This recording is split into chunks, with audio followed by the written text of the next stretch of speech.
nous avons tous la responsabilité redoutable de faire de la Côte d'Ivoire une nation unie, pacifique, fraternelle, soucieuse de son développement pour le meilleur avenir de tous ses enfants. Félix Houphouët-Boigny.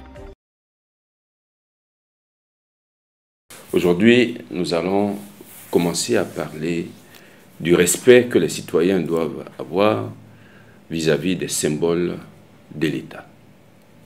Alors, qu'est-ce qu'un symbole? Eh bien, on peut dire que les symboles de l'État sont un ensemble de signes et indices qui traduisent les attributs de la souveraineté de l'État. Donc, c'est l'expression d'une identité d'un État et par là même, les symboles de l'État permettent ce qu'on appelle la mobilisation mentale. Quels sont les symboles de la Côte d'Ivoire? Il y a d'abord l'emblème national. Et selon la constitution ivoirienne, l'emblème de la Côte d'Ivoire, c'est le drapeau.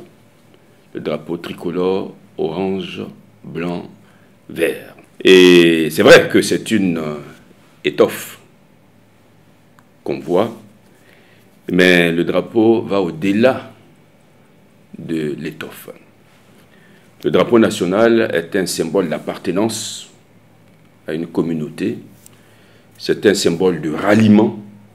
C'est un symbole de rassemblement, un symbole d'unité. Et le drapeau symbolise aussi les valeurs culturelles véhiculées par l'État considéré.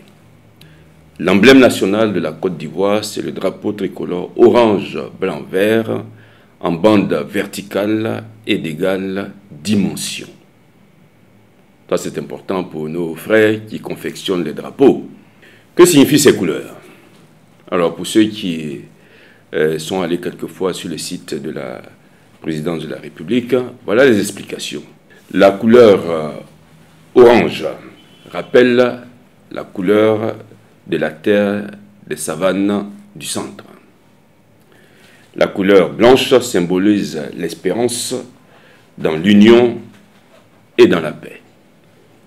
Et la couleur verte rappelle le vert des forêts du sud, de la nature et la certitude d'un avenir meilleur.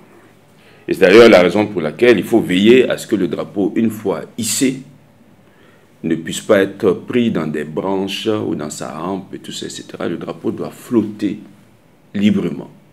Et il faut aussi indiquer que le drapeau doit être entretenu. C'est pour ça que lorsqu'un drapeau vieillit, il faut le changer. Lorsqu'un drapeau est sale, il faut le changer. A fortiori, lorsqu'un drapeau est déchiré, il faut le remplacer. C'est lieu aussi d'espérer que tout le monde, dans les administrations publiques et privées, puisse hisser fièrement le drapeau national sur ces bâtiments. C'est lieu aussi d'espérer que le drapeau puisse être salué le plus souvent possible. Et c'est le lieu aussi d'espérer que, autour de la fête nationale, que les citoyens puissent arborer le drapeau sur eux ou mettre le drapeau dans leur domicile. Et pour finir, il faut indiquer que le drapeau peut être mis en berne. Le drapeau est mis en berne lorsque surviennent des circonstances particulières, telles un deuil national ou une tragédie qui affecte la nation tout entière. Et lorsque le gouvernement décide que le drapeau soit mis en berne, nous devons tous, là où le drapeau est hissé, nous devons tous mettre le drapeau en berne. Et lorsque la période est terminée, évidemment, le drapeau est à nouveau hissé au sommet de son mât. Et donc, aimons le drapeau national. Chérissons le drapeau national et aimons saluer ce drapeau national avec respect. Parce que c'est un symbole de la République de Côte d'Ivoire.